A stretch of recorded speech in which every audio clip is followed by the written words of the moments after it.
Movement principle number 3, ground force.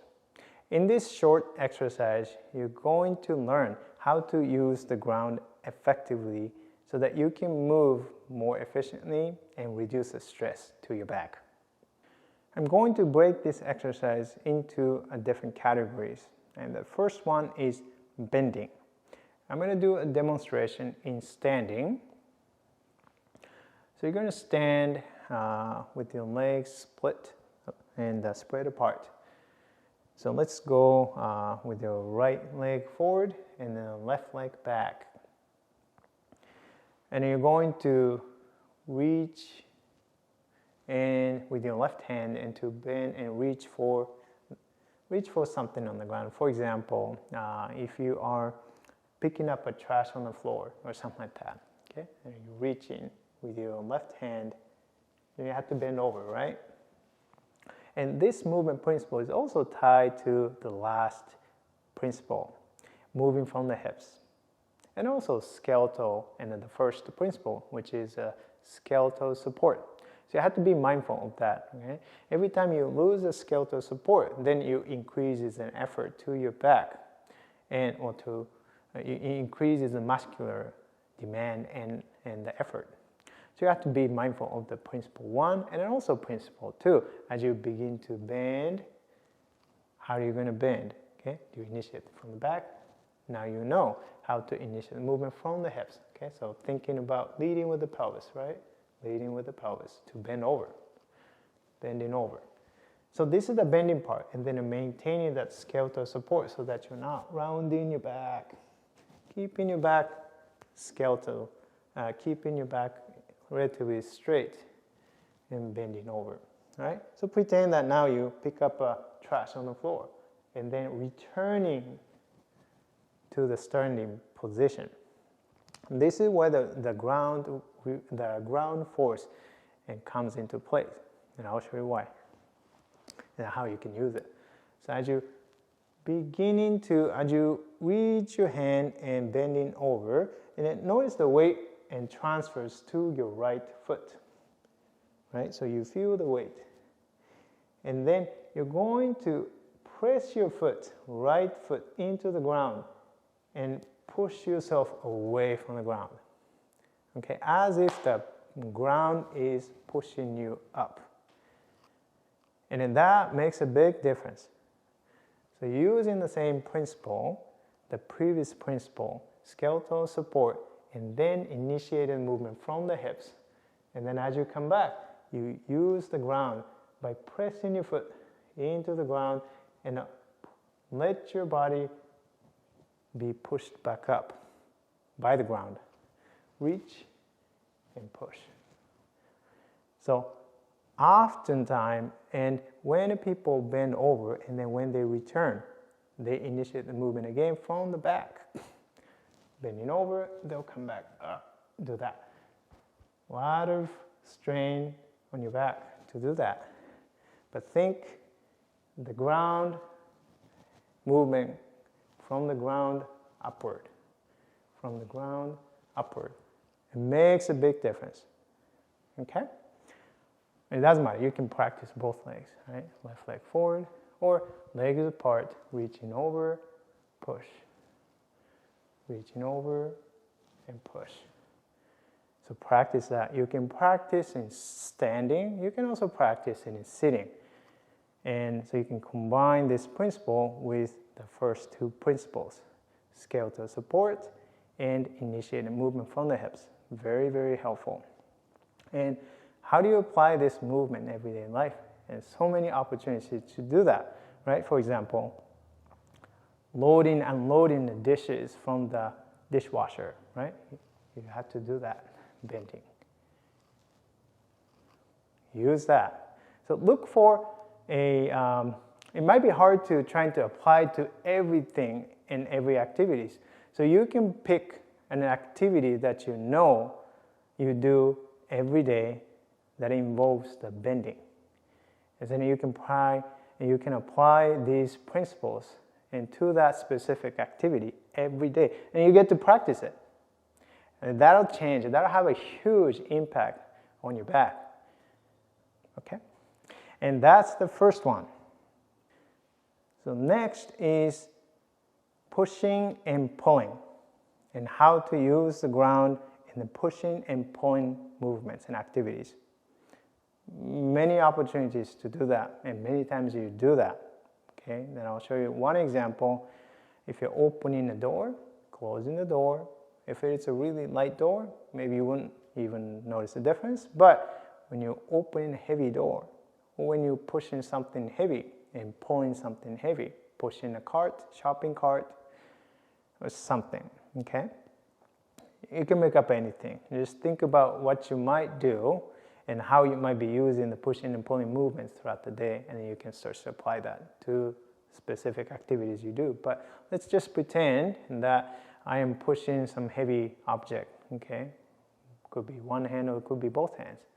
So when you push something, and just for the purpose of really practicing, you can actually feel it, and you can push against a wall or something, then you can actually feel it more clearly. But I'm going to do it just pretending that I have some object that I'm pushing. Okay. So how do I use the ground to do that? Pay attention to your feet, right? So the feet are in contact with the ground, and that's how you use the ground. That's the part that you use to take advantage of the ground. So when you push something from here and forward, how do you transfer the weight from right foot to the left foot? If you don't really pay attention, then you may be actually using your upper body and to push. And as you probably know, upper body is not nearly as strong as your legs. The legs are the strongest parts of your body. You can generate a lot more force, partly because the feet are on the ground, and then you can really use your legs and then use the ground to move yourself, and that's why the legs are much more stronger. So as you're starting to shift your weight from your right leg to the left leg, or in my case right now, how I'm standing, and I'm pushing my right foot down and in a backward directions in order to move myself forward directions. I push my right foot down in backward direction into the ground, into the floor, and that will push me forward directions. So that's going to transfer all my weight and power into these directions. So it's going to make it a lot easier and to push something. The heavier the object, the more you can sense and feel the movements, and the more effective this strategy is going to be. So, but you can apply it to anything, whether it's a light object, light door, or something heavy, and apply the same principle. Push, and you can become familiar with the both directions, right? Whether the right leg's behind or the left leg's behind, or whether both legs are parallel, and you can still do that. But it has more advantage when you have your legs spread apart, and then you can push one foot down and to transfer the weight and transfer the power. And the pulling works the same way.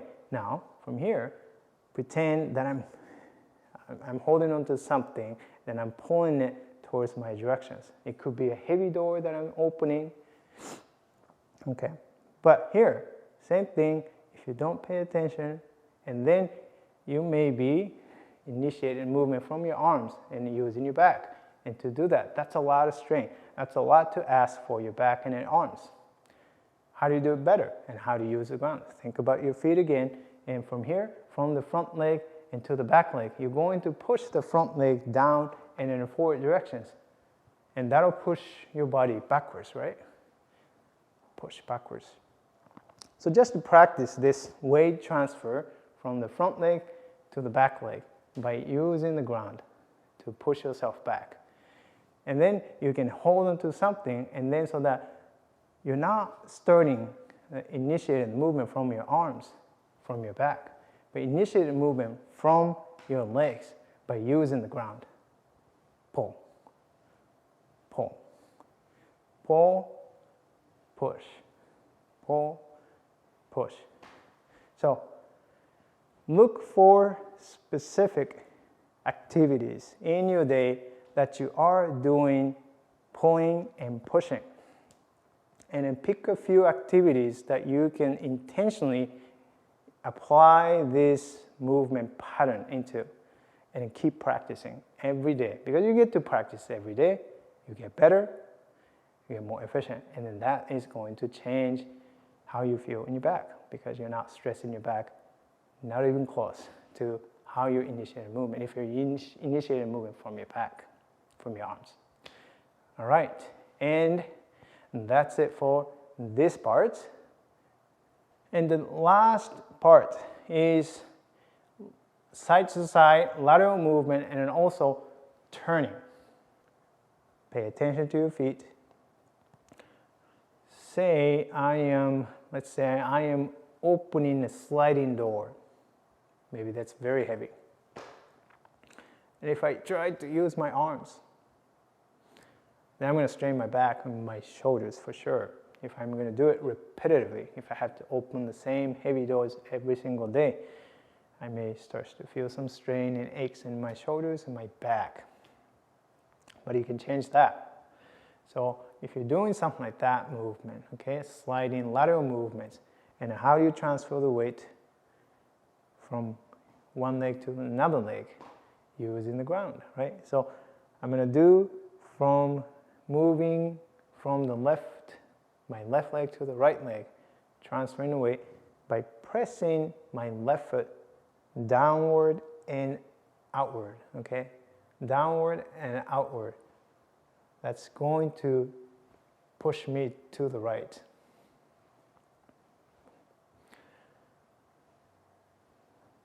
You don't have to do it fast, but just moving this way and shifting to the other side. It's almost like a skating movement, right? If I'm not an ice skater, but if you've done ice skating, it's a lateral movement and pushing side to side, almost like that motion. So you're using the ground to move laterally, and you can use the same principles if you wanted to turn, same thing. Direct your attention and direct the force through your foot into the ground in a way to move your body to the direction you want to move.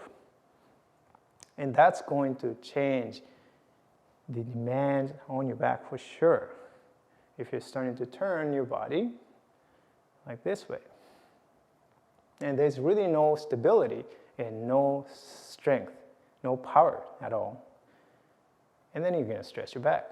But if you're starting to turn from the ground, push the foot into the ground to turn your body.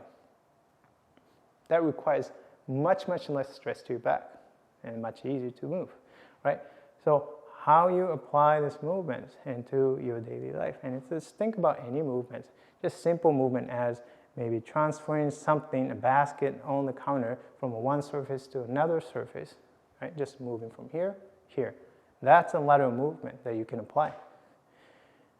You may not think it's a big deal, but if you're going to do it many, many times throughout the day, and you change how you do the movements, it makes a big difference. It adds up. So that's the end of this movement principle. And let's move on to the next movement principle.